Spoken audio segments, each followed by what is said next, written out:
You are listening to Leaders and Legends, a podcast produced by Veteran Strategies and featuring conversations with fascinating and impactful men and women who have shaped our world, our communities, and our history.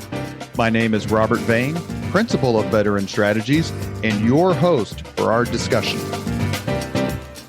You are listening to Leaders and Legends, a podcast presented by Veteran Strategies, an Indiana-based public relations enterprise, and sponsored by Garmon Construction, Leaders and Legends LLC, the Grand Hall and Conference Center at Historic Union Station, the McGinley's Golden Ace Inn, and NFP, a national insurance broker with strong local content. Our podcast is featured on the All Indiana Podcast Network in partnership with Wish TV. You may find Leaders and Legends at allindianapodcastnetwork.com. Thinking of starting a podcast or need to host a public meeting? Let Leaders and Legends LLC be your partner as you look for new ways to communicate your message. Please contact Chris Spangle or me at leadersandlegends.net. And as always, all our podcast interviews are dedicated to the legacy and generosity of P.E. McAllister. Thank you for joining us on the Leaders and Legends podcast. Our guest today is Professor and author David S. Brown. He teaches history at Elizabethtown College in Pennsylvania. It's such a wonderful, beautiful town. He is the author of several books, but today he is joining to talk to us about, he was called Old Hickory, among many other things, and he's taken a bit of a beating. David Brown's book is called The First Populist, The Defiant Life of Andrew Jackson. Professor Brown, thank you so much for coming on the podcast. Good to be with you, Robert. And as I mentioned, my son is named Andrew Jackson Vane. I've been a Jackson fan forever, and I was so impressed with your even-handed treatment of his life, his actions, his decision, his wars, quite frankly, and his battles, because he had a hell of a lot of battles that had nothing to do with war per se. You've written other books. Why did you focus on him this time? Andrew Jackson, he's a very charismatic protein figure in American history. And when I was in graduate school a long time ago, I wrote a dissertation on the Whig Party, which was the opposition party to Andrew Jackson. And that got me to look at Jackson in a fairly systemic way, looking at Jackson's papers and whatnot. And I didn't know then I was going to write a biography of Jackson someday, but the man interested me. And I would find myself from time to time, whenever a new major work on Jackson came out, drifting back to him. And in 2016, 2017, lots of talk, contemporary talk about populism in America. And that got me to think about Andrew Jackson in a fresh way, not just as somebody who was a figure in regards to the Bank War or the nullification crisis or the War of 1812, but somebody who was a kind of an early populist leader in this country. And digging into Jackson, it's fascinating. The first president, he was president number 7, the first not to come from either Virginia or Massachusetts, two kind of quasi-aristocratic states. And how does that kind of Western background play into the idea of populism in this new constituency? These Westerners who weren't there to vote in 1812 or 18, but they were there to vote in 1824 and 1828 to make Jackson president. So I think it was a mix of Jackson just being a very fascinating historical character, but also me being somewhat sensitive to my own times and wanting to get more of an insight on contemporary American politics by looking to the past. And in this case, looking to Andrew Jackson.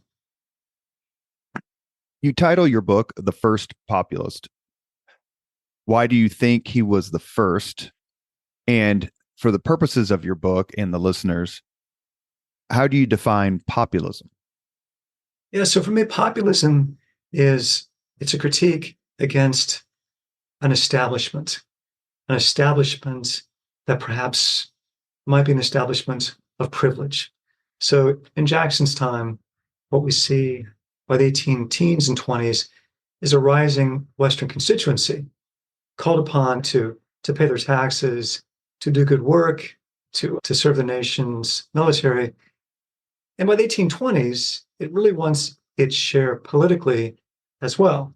And I think there were some people in the West who viewed the East Coast as having really an iron grip on power, whether it was political power or financial power, and wanting to get its share, and seeing Andrew Jackson as somebody who could help them to do that, who would embody and represent them. I call Jackson the first populist, not because he was the first American to be a populist, but in the sense that I think he was the first chief executive, the first president of the United States to be a populist. He was not part of the Virginia dynasty. He was not part of the smaller Adams dynasty. There were two presidents there. He was number 7, but again, the first not to come from Virginia, not to come from Massachusetts, but to represent the Southwest, which basically by that time, it was really two sections. To be in Tennessee was to be a Southerner, but it was also to be a Westerner. Henry Clay, who was Jackson's great opponent, who would become a Whig, was also in that type of situation. He was from Kentucky, a Western state, a Southern state, like Andrew Jackson. He was a slaveholder, but was in the opposite party. So to look at Jackson, but also Clay as well, is to realize that there's a shift here. There's a demographic shift. And it's going to play itself out in regards to power. So early on, we have those Virginians. Then we have more of an interior perspective, post-Appalachian. When the Civil War comes to an end, we'll have a strong run of Midwesterners.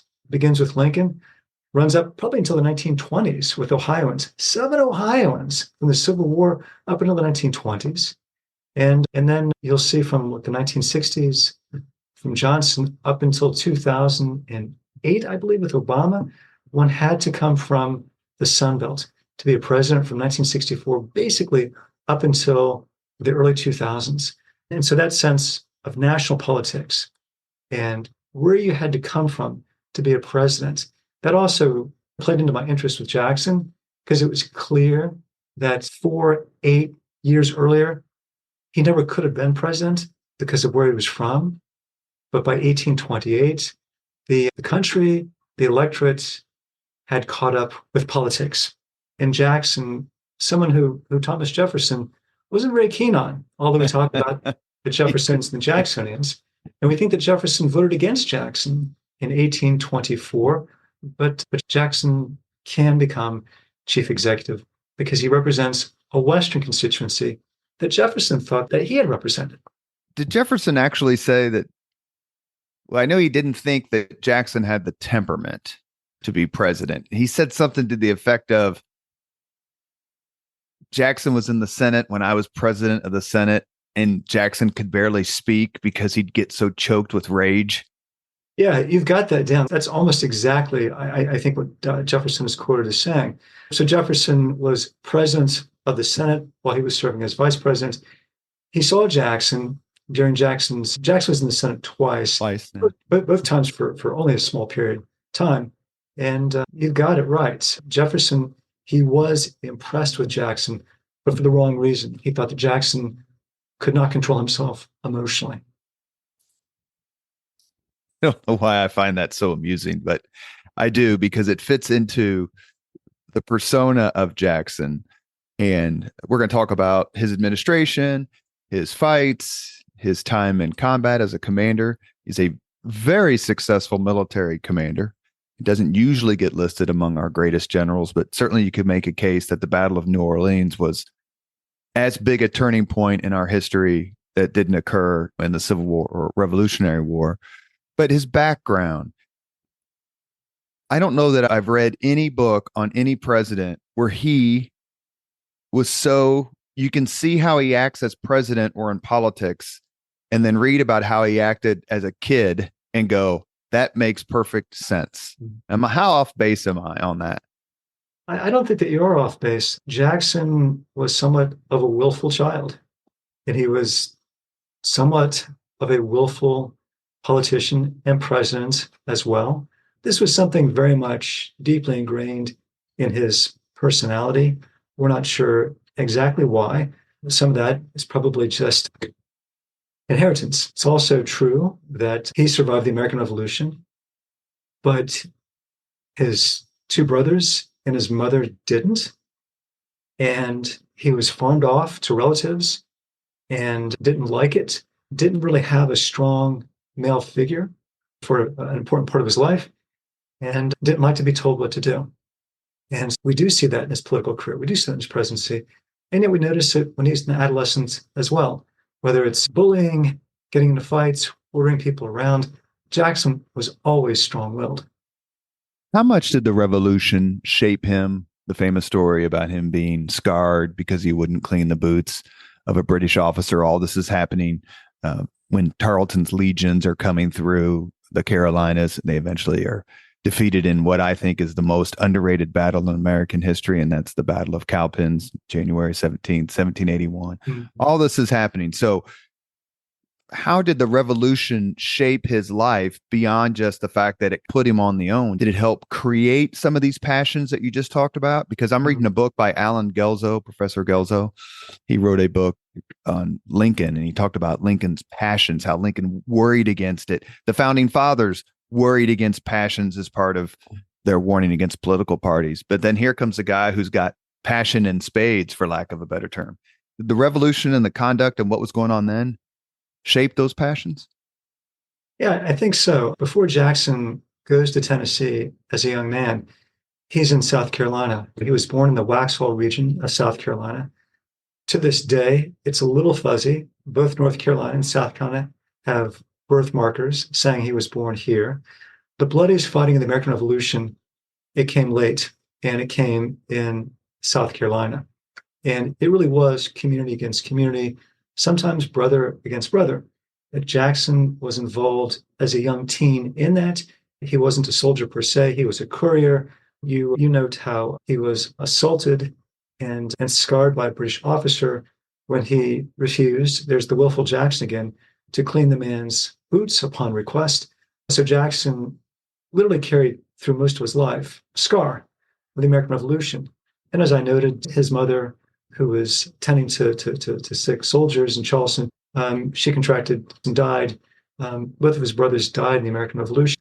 And so I make the conjecture in the book that for Jackson, the revolution, one of the reasons why it's so important to him is the country becomes something of a surrogate family. And Jackson begins to identify, even before the nationalism of his military career, he begins to identify himself as really a citizen of this new country, of this new nation.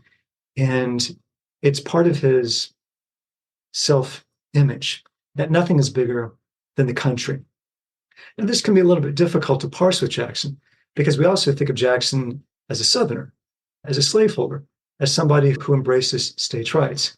But when push comes to shove, as it would in his kind of contest or duel with John C. Calhoun, when Jackson's president, and the state of South Carolina says it has the right to nullify a federal tariff and not pay it because it thinks it's unconstitutional, Jackson absolutely doesn't agree with that and is willing to not just face down South Carolina, but looks like he would be willing to invade the state if South Carolina doesn't pull back, which of course it does. So Jackson is somebody who straddles a couple of roles here. One is somebody who embraces states' rights in many respects, but ultimately, and I think in large part because of his experiences during the American Revolution, he sees the country as being the primary entity and unity, force of unity in this country, and he stands by it, I think, above everything else. You're listening to Leaders and Legends. Our guest today is Professor David S. Brown. We're discussing his book, The First Populist, The Defiant Life of Andrew Jackson. This search for family, do you think it's one of the reasons why he embraced military life? I think as much as anything, Jackson's embrace of military life is because it was an avenue towards prestige and success. So if you were, for example, if it's the Middle Ages, if you're in Europe, and if you're not born to aristocracy, then the church or maybe the military, that's a good route to go if you can get it, And so in Tennessee, a territory, then a new state, the military, the militia, that was a sign of prestige. Jackson, a proud man, his mother had wanted him to train for the clergy because that was also an area of prestige. That's not going to happen. But Jackson sees the military as a way to find a place in Tennessee society. But I don't want to make it seem like it's superficial, like it's all society driven. Jackson also can see that he has leadership skills. He can see that he knows how to move and to motivate men. And he turns out to be an incredibly effective officer. But there was no West Point at that time. West Point doesn't come out, isn't created until Jefferson's presidency. So when Jackson's a young man, the militia is a way for him to engage as an orphan in social mobility and to try to find himself. He knew he had leadership skills. I think he tries to do the same thing by studying the law. And by both routes, the law and the militia, he could, and then to buy property, and then to become a slave lord in Tennessee, he would become that elusive thing that most men weren't at that time. And that is a gentleman. Yeah. So that comes out, if you've ever, I know you have, but if anyone listening has seen Gone with the Wind, the famous scene where Rhett Butler tells the Southerners they're going to lose, and the one guy goes, "What do cannons mean to gentlemen?" That's exactly right. We focus so much on when we discuss, for example, Lincoln and his career in the law, traveling the circuit, and his lawyer's intelligence and logic. Is it fair to say we can't really do that with Jackson? His legal career as a judge and certain things just doesn't. Does it have the same influence that it had on Lincoln as president, or is it just one phase of his life? One of the things that really surprised me when I was researching the book is looking into Jackson's writings, his papers, his correspondence. And Jackson was a better, sharper, more coherent thinker than I would have guessed before I started the project. Looking at some of his arguments for why the National Bank, in his view, was unconstitutional. Looking at his arguments in regards to states' rights, Jackson had the mind of a canny, shrewd lawyer. Didn't always come out in the moment, but when he had time to think and reflect and to make multiple drafts of an issue, Jackson could be very impressive. And of course, the longer his career went on, the more he was around impressive individuals, culminating as chief executive with a cabinet of people like Roger Taney, Martin Van Buren, very capable people. And Jackson clearly could hold his own with these figures. He was not the figurehead. He was not some military chieftain who was prevailing upon the expertise of more knowledgeable and learned men to make his presidency a success. He was very much engaged with these men. And that's something that was, for me, it was unexpected. One of the things that I kept thinking about as I was reading your book, which is very fair, it's fabulous, it's wonderfully written, is you forget, I'll speak for myself, I forgot how prominent Jackson was before he was president. And that there's a whole, he was born in 1767, isn't that right? 1767? Yes. That before the Battle of New Orleans in 1815, but he interacted with Jefferson. He knew Monroe and Madison and all these folks who were of the revolutionary generation. And there's a whole aspect of Jackson's career that happens long before he decides to run for president. Is that something that you wanted to emphasize? Because I really got that from your book, that before he ever became Andrew Jackson president, he did all these other things and interacted with all these other famous American figures. That was his life. And so if you're going to write the history of the presidency, then that's great. And you don't have to go into that much detail. But if you're going to write about the life and times, then that's all part of the historical record. And I think with Jackson, I think it makes even more sense because he's one of those chief executives. There aren't probably a lot of them. Jefferson comes to mind. Theodore Roosevelt comes to mind, but they'd never been president. People had still been writing books on them about various aspects of their careers. So yeah, Jackson, the man was on the Tennessee State Supreme Court. He was an incredibly consequential figure in the Tennessee militia before he became an officer in the United States Army. He was a congressman. He was a senator. He was one of the founding fathers, a very young one, wasn't the major figure, but he was there in Tennessee statehood. And before the consequential Battle of New Orleans, he was the victor with his army at the Battle of Horseshoe Bend. And that doesn't get a lot of attention, but that was an incredibly consequential battle and campaign in that it really knocked out Creek power, Native American Creek power in the Gulf region. And militarily, it played a critical role in the War of 1812 for the US. But more than that, when we think about the opening up of the Southwest, and we think about, for example, Indian removal, which takes place under Jackson's presidency and continues on under Van Buren's. We think about Jackson as chief executive, but as a military officer, years before he became chief executive, that Creek War begins a process of removal that Jackson will only continue doing, really for the rest of his career.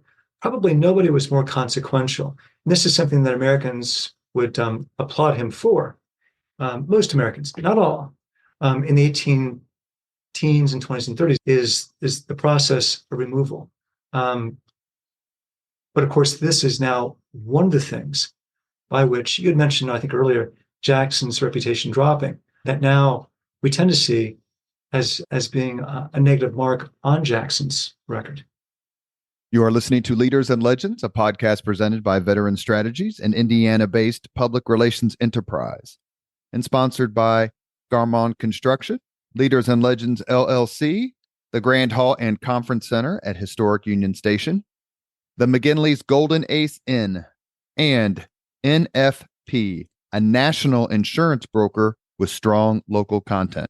Our guest today is historian David S. Brown. We're discussing his book, The First Populist, The Defiant Life of Andrew Jackson. He talked about his love of the military and love of the United States, but he gets into politics. And the politics of the early 19th century, fascinating is the only word I can come up with right now. It's terrific. The early national period, this is a wonderful time to read about as the United States is trying to figure itself out. And so many men who are in power are trying to figure themselves out. Why did Jackson turn to politics? Was it part of being a gentleman, or did he have the sort of ambition that drove men to run for office? These things, they can go together. A gentleman didn't have to be in politics, but there were many gentlemen who were in politics. Also, it's not exactly clear what Jackson would have done otherwise. His role in the militia had some connection, obviously, to Tennessee politics. His court appointments had something to do with Tennessee politics. Jackson was a slaveholder and he was a planter, but these things also mixed in with politics. And also his military career. Jackson would end up purchasing land in Alabama, for example, that his military had been successful in extracting the Creeks. And so I think for Jackson, it wasn't this notion of political idealism, that there's something like wrong with the country and I must jump in. I think it was about finding his place and his role in the world. The man was a natural leader, and he could see himself as a young Tennessean whose rightful place was in Tennessee politics. And I think in large part because of his military success, that will then put him on the radar to really national success, to be able to run for the presidency. The first time that his name is floated is 7 years after the Battle of New Orleans. So the Tennessee state legislature nominates him as a favorite son in 1822 for an election that won't take place for 2 years later. And they probably didn't really even believe that Jackson was going to get the nomination. They would ever be president. he was by this time, I think he was in his late 50s. He was the oldest man to be, I believe, elected to the presidency up to that time. And so for the people of Tennessee, it was just a fitting Andrew Jackson, he's a hero. We'll nominate him, but it won't go anywhere. What they didn't understand is the reach of Jackson's reputation, how in places like Pennsylvania, Jackson was phenomenally popular. And That's actually, so forgive me, but you actually led me right to my question. And I'm sorry for interrupting you, but I want to ask this before I forget. Is it near impossible to overstate how popular Jackson was as an American hero post New Orleans? We think of heroes we have today or 50 years ago or 100. And back then, you didn't have all the technology. And so for a man to reach this level of popularity among the people was extraordinarily rare. And I'm asking you, is there any way to overstate it? there might be one way, and that is to keep in mind that Jackson was very loved and he was also very hated. Now, obviously, the people who hated him, they weren't the majority because Jackson was a two-term president. To your point, some of the election numbers are just phenomenal. For example, in several deep South states, when Jackson ran, Jackson would get 90% of the popular votes. Who does that? Not just today, but who's done that since, right? Qualify that just a little bit. Jackson did, because it was so controversial, will his opposition into existence. This was the Whig Party. They call themselves the Whigs because in English politics, the Whig Party was opposed to the Tories, opposed to the aristocracy. And in America, the Whigs were trying to say that Andrew Jackson, he says he's a Democrat, but he's really King Andrew the First. He's so powerful, he's like a king, an incredibly popular king. So there were a few New England holdouts who were immune largely to Jackson's magic. But yes, if you look at the Western states, if you look at the Southern states, and even a quote unquote Eastern state like Pennsylvania, Jackson was phenomenally popular. We've mentioned it a few times. I want to get your take on the importance of it. Is it January 8th, 1815? Is that the battle? Yes, January 8th, right. 1815, the Battle of New Orleans. It's the last major battle of the War of 1812, famously fought after peace had been signed. How much, first off, I just can't, when I read about it, how the Americans won is fascinating considering who they comprised themselves of and who they were against. Mm-hmm. How much credit does Jackson deserve? We know he got a lot, but how much credit does General Jackson deserve for that victory? Yeah, it's a good question. He doesn't deserve as much as he's gotten. The British did Jackson a huge favor because they carried off a frontal assault against Jackson's position. And Jackson had a very good position. The smartest thing Jackson did that day, the battle, it wasn't long, it's about 30 minutes or so, was Jackson refused when the British, when their assault had been broken, to then leave his defensive network and pursue. If he had pursued, he might have been successful, but he might not have been successful. And so this was a smashing victory, I think as much due to a British error as to anything that Jackson did. Jackson took a defensive position behind a natural stronghold, a canal. I mean, it was already there. And his men built it up further, studded it. It was solid. Jackson also had a position across the Mississippi River within sight of where his position was. That position was not well defended. The British had sent a force early in the morning to take that position, but it was slow, got hung up in the river. If the British had taken that position, which was basically slightly behind Jackson's lines, the British could have put cannon there and enfiladed Jackson's line. And so there's a lot of what ifs on that day. Jackson, absolutely, he deserves credit, but I think it's a qualified credit. Part of the reason he gets credit is because of the makeup of the American forces, where you have some regular army, but a lot of militia, and you've got Jean Lafitte's pirates, and you have some Native Americans, and they're fighting honestly and truly the best troops that Britain had, who had just defeated Napoleon prior to Waterloo. So, and it wasn't Sir Edward Packingham. He was Packingham Yes. was wasn't he like the Duke of Wellington's brother-in-law or something? So it was like the creme de la creme of British forces against this motley collection of Americans. And to me, that seems to be one of the foundations of Jackson's fame. He took ragtag group of Americans and beat the British, which is exactly what we did 30 years before then, 40. It fits our self-image as it's part of the rising people theme that these ragtag forces were able to defeat a professional army. There's some myth attached to this. George Washington said, basically, give me a professional army any day. I'm sure that some of your listeners have probably been to Concord, Massachusetts. There's the bridge where the British were at. There's a sculpture there. I think it was dedicated in the 1870s. It's the Minuteman statue. And in one hand, the hand is on the musket, and the other hand is on the plow. The notion of the citizen soldier who wants nothing more than to protect home and hearth, and then when the enemy is defeated, then go back to farming. The notion that in America, we don't want military tyranny. We don't want a military state. We don't want dictators. We want our citizens, civilians, our military heroes to be like Washington, who voluntarily gave up power.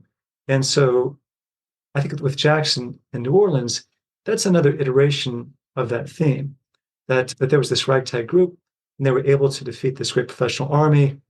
And when it was done, then what does Jackson do? Given enough time, he's going to go back to the Hermitage and be a quote-unquote simple farmer. Who is Charles Dickinson, and why is he important to the study of Andrew Jackson? Dickinson was the only man that we know of who was killed by Andrew Jackson in a duel. It began because of a racehorse that involved itself in a lot of permutations. Dickinson didn't even own the horse that was supposed to race against Jackson's, but he will place himself for still cloudy reasons into Jackson's path. He was younger than Jackson, perhaps was looking to make a name for himself by fighting Jackson. This is before the Battle of New Orleans. And he'll essentially make himself so obnoxious publicly, impugning Jackson in a newspaper, that Jackson will have, as he would see it, no alternative but to challenge Dickinson to a duel. Dickinson was reputed to be one of the best shots in the state, if not the West. Perhaps Dickinson was thinking that his reputation would shield him. It did not. It's a famous story. Jackson, when he was asked what his strategy was, he said, I will turn. I will not lose my fire.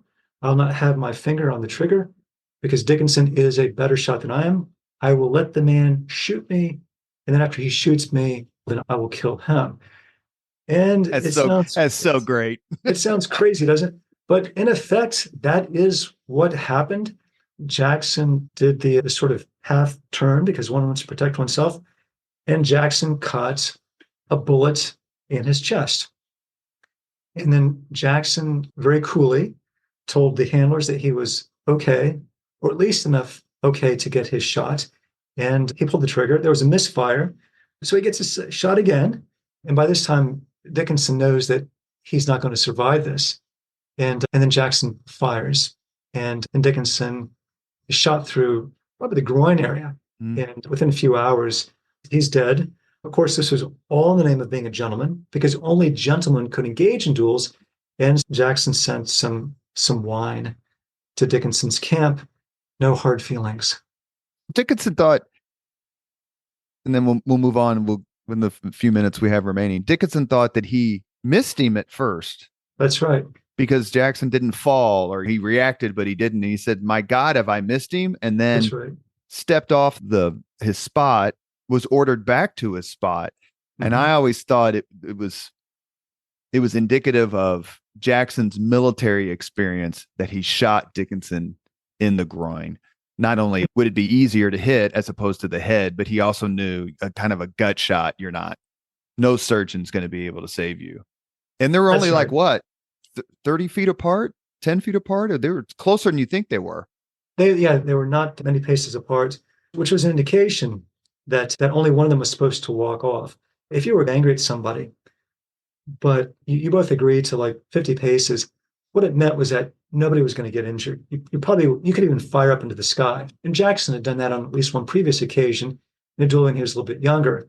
Yes, Dickinson was stunned when Jackson didn't collapse because they weren't that far away. He thought he hit him, but Jackson didn't go down. You're listening to the Leaders and Legends podcast. Our guest today is professor and historian David S. Brown. We are discussing his fabulous book. It's a terrific read, The First Populist, The Defiant Life of Andrew Jackson. Who was Rachel Donaldson Robards, and why do we study her to understand Andrew Jackson? She was Jackson's wife. When Jackson met her, she was married to another man. Jackson and Rachel fell in love. Her husband left. Rachel and Jackson assumed he was getting a divorce. He did, but he didn't until later. And so that meant that Rachel was a bigamist, and she and Jackson were committing adultery.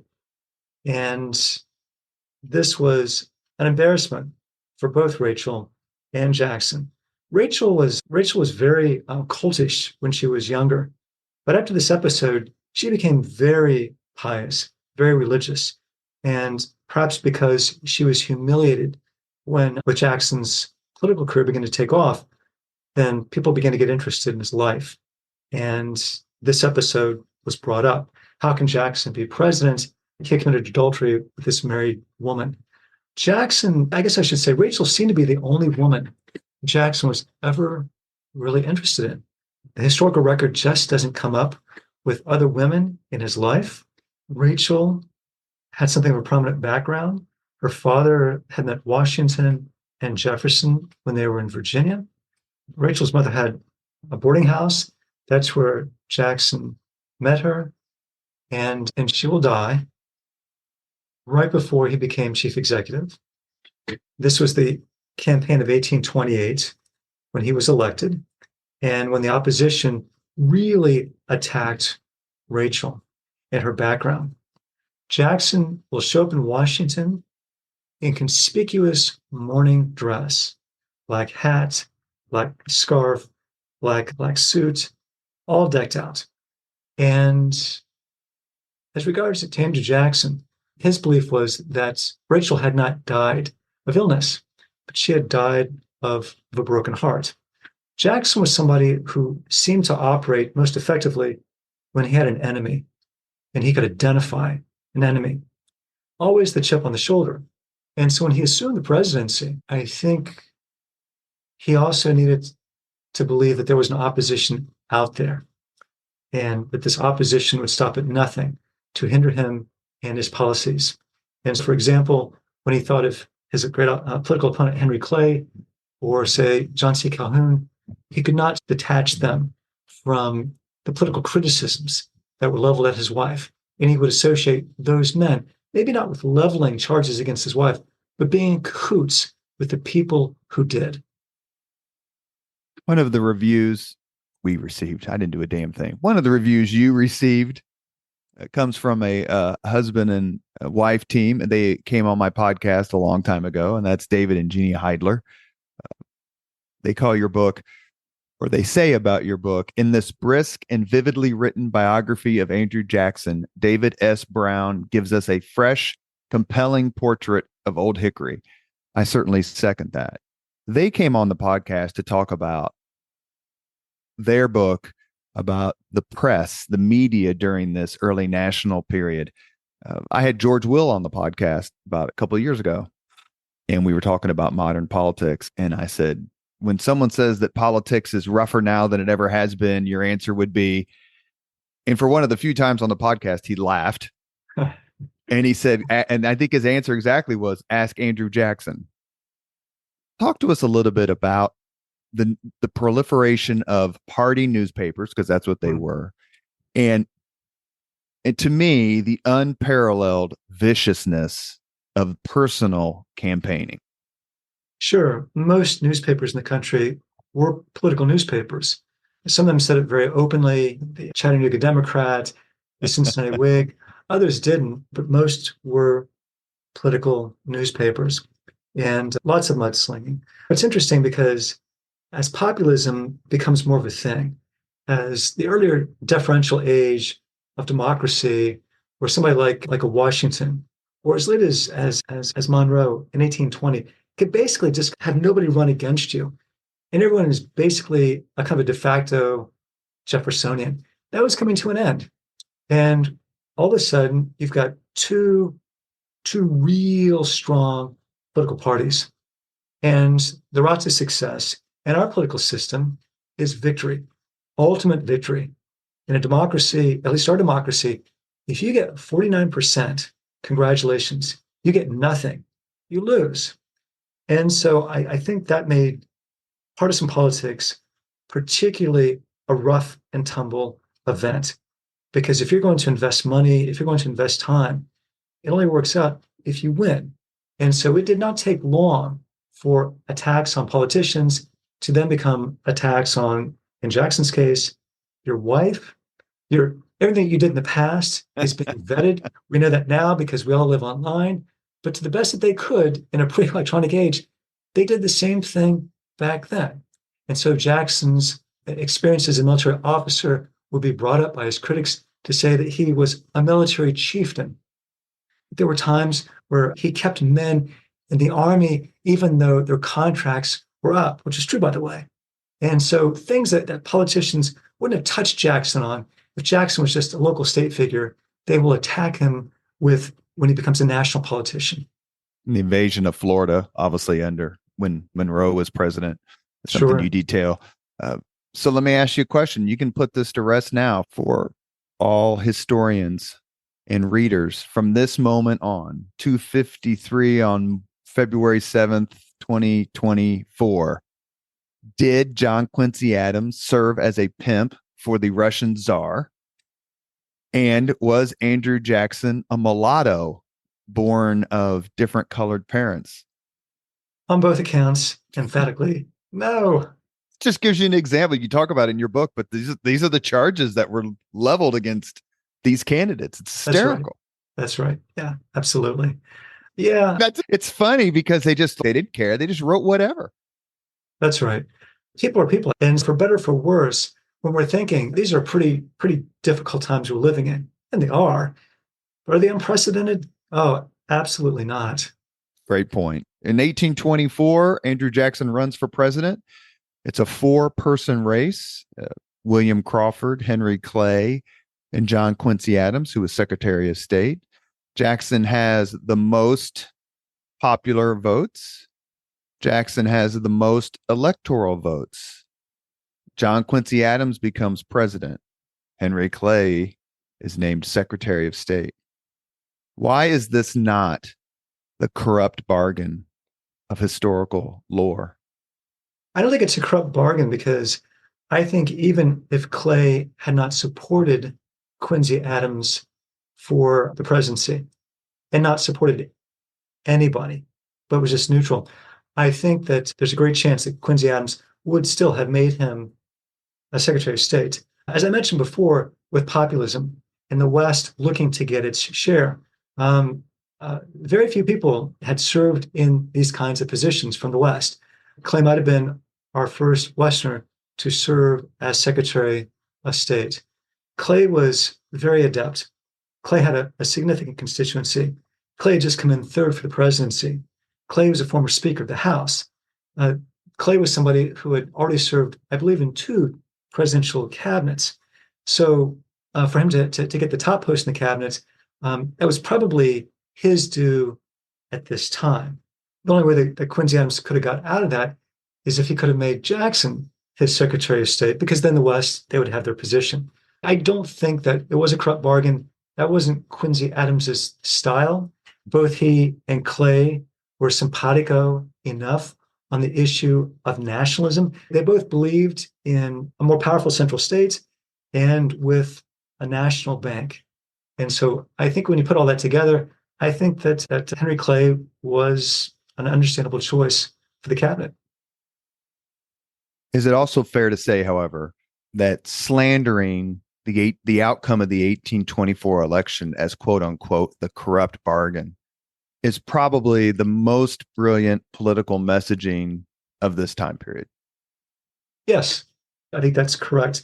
There's not a lot of political messaging going on at a sophisticated level, but to take a slogan, corrupt bargain, conjuring notions of circa 1820s deep state, and the fact that it looked very much, and this isn't all untrue, that people on the East Coast, the politicians in the East, would feel more comfortable with a second Adams presidency than, say, a Jackson presidency. That's true. That's Walnut Street. Before there's Wall Street, there's Walnut Street. The financial district of Philadelphia would feel more comfortable with an Adams than a Jackson. I think that's also true. I'm not saying that this was nefarious, that this was illegal. I'm saying that we all have our ideas, our interests, our prejudices, our biases, and the old political class felt more comfortable with, quote unquote, one of their own. Although Adams and Jackson were born the same year, but because of where he was born, because of who his father was, Adams's situation was much different than Jackson's.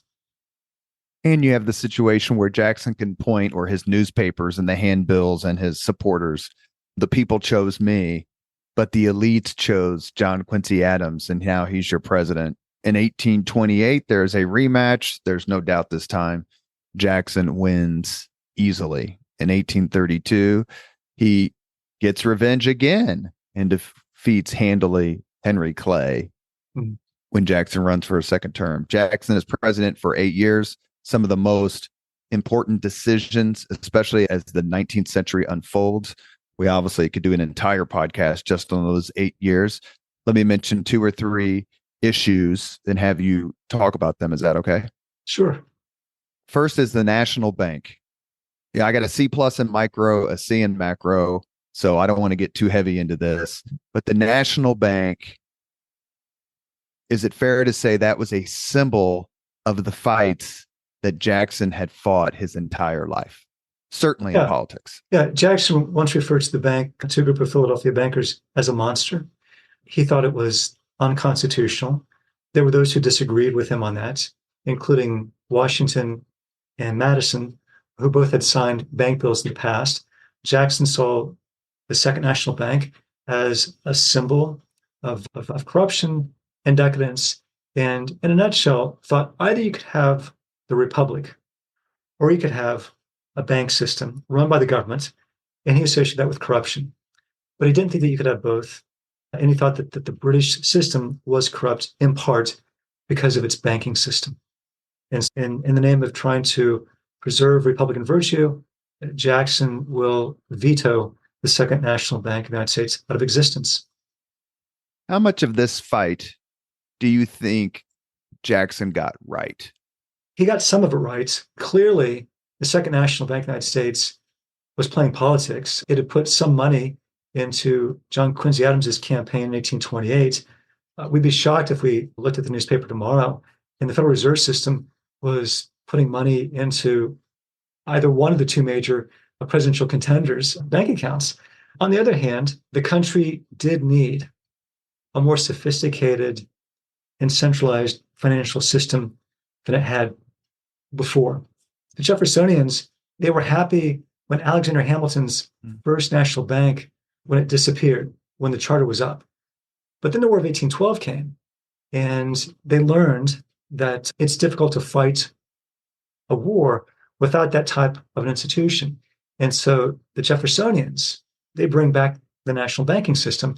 And then what we've learned when there is no banking system and the country's fighting a civil war is it takes humongous sums of money to fight that war. And so there's a bunch of bills passed in the 1860s, but no central bank really until the 19 teens, when Woodrow Wilson signs into legislation creating the Federal Reserve. One of the reasons why they do that is, apart from the lessons of the wars, but there had been a panic in 1907, and then President Roosevelt had to, almost hat in hand, go to people like J.P. Morgan and ask them to help out the American economy. That's not a good way to run a major world economy. And didn't Jackson also, as part of the foundation or the buttressing of this fight, consider himself the one true representative of all Americans, as opposed to Biddle and his Nicholas Biddle, who ran the bank, and his rich cronies?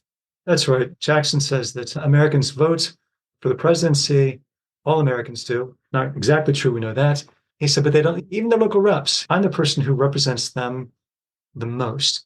And they look to me to make that great decision. He said that in part because there was this question. If two previous chief executives had said the bank was constitutional, and the Supreme Court said the bank is constitutional, and John Marshall's court had made a decision in 1819 saying it was, what gives you the right now to go against all of that precedent and to say it isn't? And Jackson said, this isn't just about precedent, it's about the people. And I represent the people in a way that the Supreme Court doesn't, that senators and congressmen don't. And so Jackson said that he could intuit the will of the people, that he represented public opinion. And he said public opinion is against this bank. It's not what he led with. He led with it's unconstitutional. But it was a little bit interesting when he said that public opinion doesn't want this bank, and I embody public opinion, because that gave the opposition room to say, then really what we have here is not so much a rule of law. We just have a rule of what? A rule of one man, or one man who says that he can intuit the will of an entire people? But he leaned on this notion. Let me ask it. Let me not assert, and let me ask. Did he lean on this notion of populism to say, I speak for everybody who isn't in Washington, D.C. or Philadelphia having steaks with Nicholas Biddle? They are looking to me to kill this monster, and I'm going to kill it. Yeah, that was the attitude that he took. He knew that he couldn't push that too much because there were farmers who were for the bank. So it's somewhat qualified. When he went large on the issue, he would use that kind of language, even though he knew that there were plenty of people out there who were not opposed to the bank, like he was opposed to the bank, and some who saw the bank as a means to social mobility. The other big issue during Jackson's 8 years as president is the issue of nullification, that a state can nullify laws by the federal government and just not observe them. In this case, it was, I believe, a tariff. Is it the Yes. tariff of abomination? Is that the same one in which that's right. Yeah. in which President Jackson faced off against his own vice president, John C. Calhoun? To me, this is the issue that sustains Jackson's legend. And please tell me I'm wrong. Through the Civil War and beyond, that he was the first president to be faced with something like this. Let's put the Hartford Convention away for a second. And just like President Lincoln, he saved the Union. Does he deserve the credit that he gets for facing down South Carolina? I think he largely does. Jackson has this reputation being a hothead, but he was very politic about how he dealt with South Carolina. He removed a lot of the soldiers and officers from Charleston Bay who were native South Carolinians, and replaced many of them with soldiers from other places, so that the South Carolina continued to refuse to pay this tariff, and military action was needed. It would be conducted by soldiers who Jackson was sure would be loyal to the United States and not the state of South Carolina. But Jackson was also doing a lot of talking, and he was isolating South Carolina. And South Carolina could have gotten support from Georgia and, say, Virginia. It's not clear exactly what would have happened. South Carolina will eventually defer to Jackson and recognize the tariff as being constitutional, because it could not do anything other than that, because it could not gin up support from other states, in part because Jackson was a good politician. And Jackson had removed that possibility by getting some of these states to side with him on this issue. Without Jackson's, let's say Andrew Jackson isn't president, let's say it's James Buchanan or someone else, do you believe in conjecture that South Carolina would have seceded in the early 1830s as opposed to 1860, December 20th, 1860? Yeah, if they would have gotten some support by two or three significant states I could see that happening. But without that support, it didn't happen. But one could look at 18, the early 1830s and see that as a prelude, because in 1860, the dominoes, they do fall. Is it fair to say that the fight against the bank and the fight to preserve the Union are just two things, are two fights that Jackson fought with relish, that fit his personality, his strengths? Yeah, I think that Jackson almost always fought with relish. Again, he liked to identify an enemy. It focused him. And so it's the monster bank, or it's John C. Calhoun. And then also Henry Clay is going to get involved in this as well. And Clay is going to help to bring about a compromise that will lead to a revised tariff. But for Jackson, this was good in a way because then it allowed him to lump in Clay with Calhoun. And he relished, to use your word, he relished these battles. Jackson lives until 1845. His new vice president, Martin Van Buren, succeeds him in 1836. And then things start to go downhill for the country as we wrestle with slavery in the territories we won under James K. Polk, who was sometimes called Young Hickory in the Mexican War. There's so much more to talk about, but I want to ask you a question about historians and polls before we get to the 5 questions we ask everybody. And you've been very generous with your time, Professor Brown. Jackson, in the early polls, Arthur Schlesinger, I think, did the first one in 1960, wrote a book called The Age of Jackson, which is a terrific book. I never knew what a locofoco was until I read that book, The Matches. Jackson was always in the top 10, 6th or 7th for multiple years. He has fallen considerably to the point where he is now ranked behind John Quincy Adams in the last ranking of presidents. How fair is that? And is it, in your mind, is this the result of the Trail of Tears, Indian removal? Oh, certainly. If you look at presidential rankings, they're always creatures of opinion, public opinion. And so it's not surprising that in most cases, people are going to gain a little bit or they're going to lose a little bit. There's roughly 4 holies. Lincoln tends to almost always be number 1. And then 2 and 3, depending upon the poll, it's going to be Washington or FDR. And Teddy Roosevelt usually comes out about 4th or 5th. Jefferson's always in the top 7, 8, right, something like that. So yes, since the long civil rights movement, since our increasing awareness of Indian removal, the Trail of Tears, Jackson's reputation has decreased. Also, I think scholars are increasingly aware, they really have been for a generation, that even though Jackson viewed himself as a nationalist, some of his actions were actually very states' rights oriented. And his attitude towards abolition. That's right. Yeah. And his willingness to see if he could use the power of the central government to, for example, destroy abolitionist materials in the United States mail. Maybe for 100 years ago, maybe that was just boys will be boys among historians. But scholars today, they take a closer look at that. And if John Quincy Adams ranks a little bit ahead of Jackson, I think the argument there is that Quincy Adams, the Whig Party didn't win as many elections as the Jacksonians did.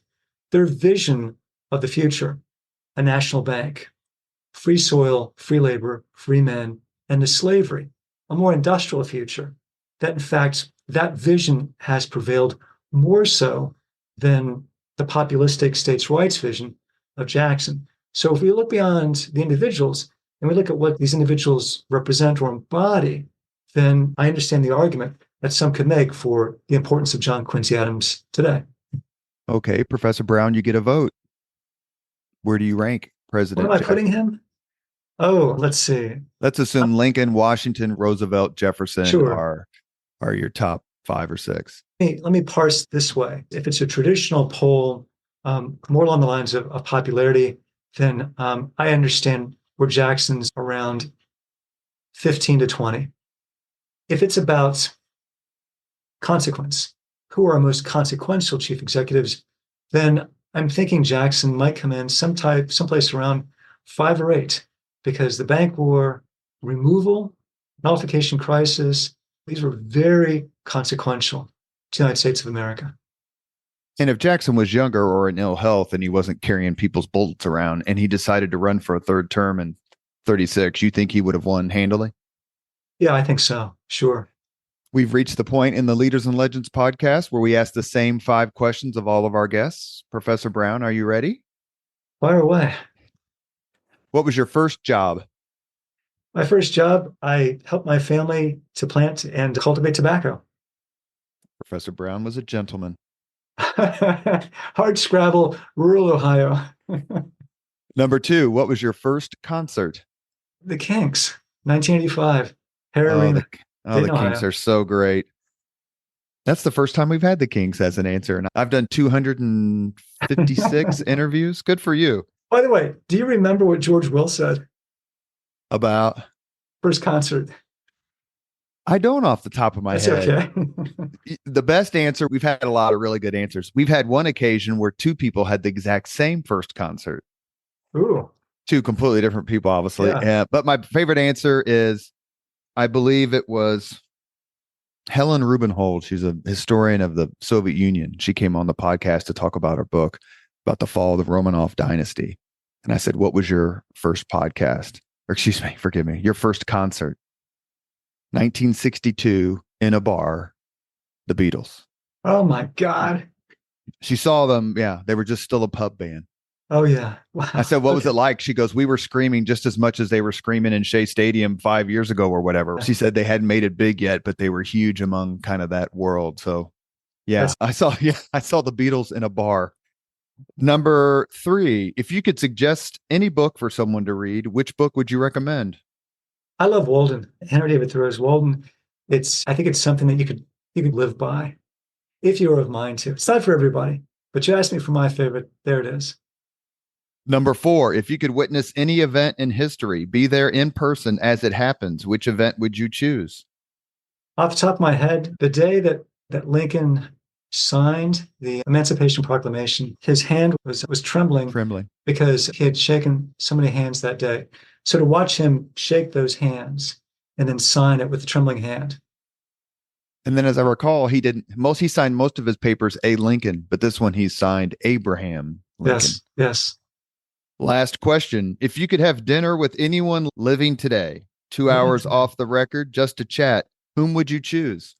Wow. You mentioned the Beatles. That puts this in my head because I love the Beatles. And then the question is, if it's only one, who would it be? Would it be Paul McCartney or Ringo Starr?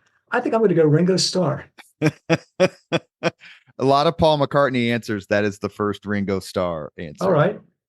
You have been listening to Leaders and Legends, a podcast presented by Veteran Strategies, an Indiana-based public relations enterprise, and sponsored by Garmont Construction, Leaders and Legends, LLC, the Grand Hall and Conference Center at Historic Union Station, the McGinley's Golden Ace Inn, and NFP, a national insurance broker with strong local content.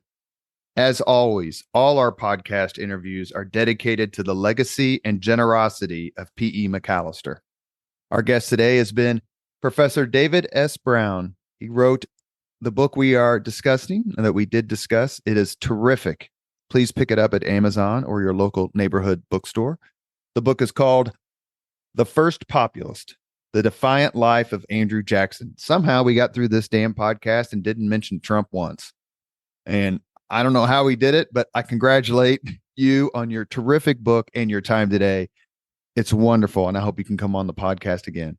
Thanks, Robert. How a lot of fun. Thank you very much for listening to Leaders and Legends, brought to you by Veteran Strategies Incorporated. If you want to contact us about this program or our menu of public relations services, please send us an email at robert@veteranstrategies.com. That's robert@veteranstrategies.com.